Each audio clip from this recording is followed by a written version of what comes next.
Yo, it's good. Got a quick market recap today. Didn't take any trades today. Today was Monday, so I wasn't exactly praying, like thinking I would take a trade, but during the session, stuff looked good. Bro, why does it look like I have like a hole underneath? But honestly, it looked good during the session, so kind of got my hopes up during the session, and then I just kind of felt bummy afterwards. So that's something I definitely need to work on. Lots of things to always improve on. Bro, this is gonna hurt to look at a bit, but yeah, so start with GBPUSD. This is the main pair that I was looking at. So 4 hours bearish going into market open, closing below this low at 11 p.m.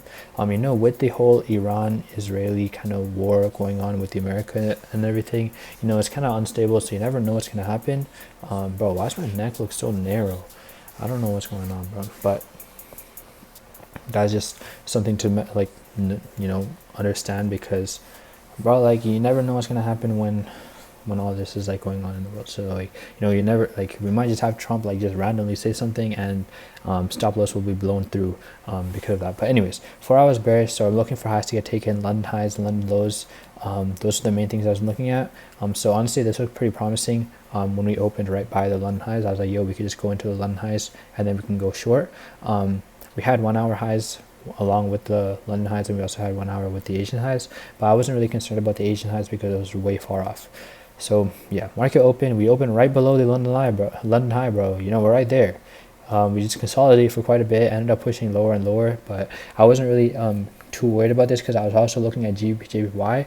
That's like the main thing I was actually looking at. I was like prepared to enter on that, bro, but it never ended up working out. We never, bro, I'm saying, I don't even know what I'm saying, bro. But on GBPUSD, we didn't end up going up into the London high. We didn't even end up taking out that high as well. Yeah, we didn't end up taking out that high, so I guess it's good that, like, I guess we didn't really miss anything. Maybe if you considered this like mini move here, inverse for value gap, go short, something like that, that would have been okay. But we also did have news at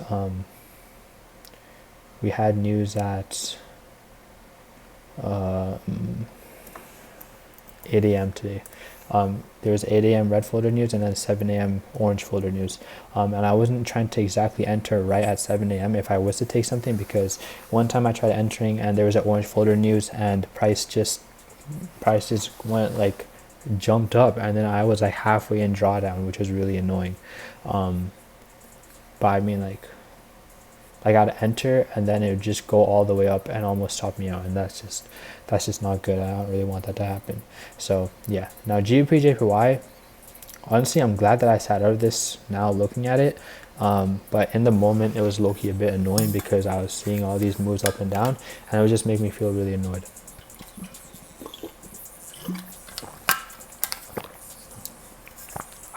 Water. So 4 hours bearish going into market open on GBP. So again, looking for highs to get taken. My bad. We're looking for highs to get taken.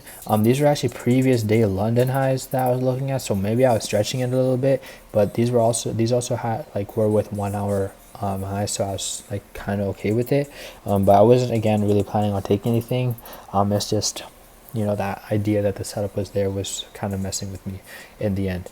But anyways, so market opens. We open above the Asian highs, which we crossed at around like 4:45, was it? 4:45 a.m. We took out the Asian highs, and then we go into the London highs right before market opens. So at this point, I'm looking for us to kind of like show bear structure, which we did here. We inverse this for value gap. I'm not trying to enter pre-market though. I was trying to wait for 15-20 minutes into market open, so around the 6:20 6:30 mark. But we ended up breaking structure back up to the upside. So I was looking again for some sort of confirmation to the downside. So we got an inverse value gap here and a break of structure. So I was thinking of entering off of the like kind of continuation. If we could retrace a little bit, get a better risk reward, so we could target down here to this first kind of value gap there. I mean, in hindsight, like, this is a huge move. Like, we got way more of a move to catch, but honestly, I just want to have my first take profit there, or maybe just move to break even at this point. But I wanted to have a decent risk reward in that case, at least a 1.25. So I didn't want to enter just off of this inverse value gap, and honestly, I'm glad that I didn't, because that would have been stopped out immediately after. And it's kind of what I mean by, like, bro. There's just some. This was the orange folder, bro. 7 to 7:05. Like that's like that's why I didn't really want to take anything right at the 7 a.m. mark. If I was to take anything, it would have been like 6:30, 6:35 ish, not right at 7. But yeah, that's what I was looking at. So we never ended up getting a proper retracement. We ended up breaking structure back up to the upside, inversing this for value gap, and kept on pushing on higher. Yeah, honestly, I'm not really trying to trade during that because we also got 8 a.m. news, which barely affected the markets, but still, like, I would have gone stopped out if I had entered. Euro USD was just, I didn't really know what happened because, there was like hella gaps on the charts when I got up. I don't know, maybe it's like full now, but yeah, it wasn't like this when I woke up. I don't know what happened, but something was just messed up. But yeah, 4 hours bullish going into market open. And like I wasn't even sure if we were bullish because I couldn't really see the full chart.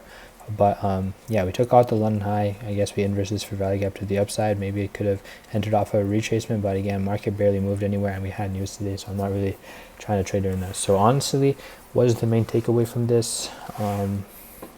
Honestly, the main takeaway is I should probably start trading Nasdaq and ES, bro. Yeah, I look, you think Forex ain't the move, bro. So maybe I should start looking into S&P and Nasdaq. Maybe I should do that. Well, I don't know. Maybe I'm just keeping hope too much on Forex, bro. Like Forex is low, might be ancient, but I feel like other people are able to do it. It's just maybe I need to change my model, or change my setup, or change my criteria. I genuinely don't know. So yeah. And I don't, like, bro, I feel like I'm just pushing it off. Like, I don't know. Like, am I pushing it off?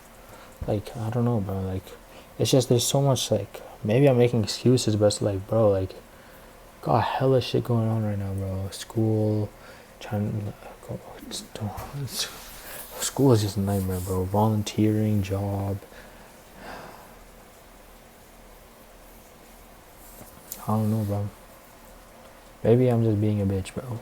I don't know, but yeah, I'll see you tomorrow.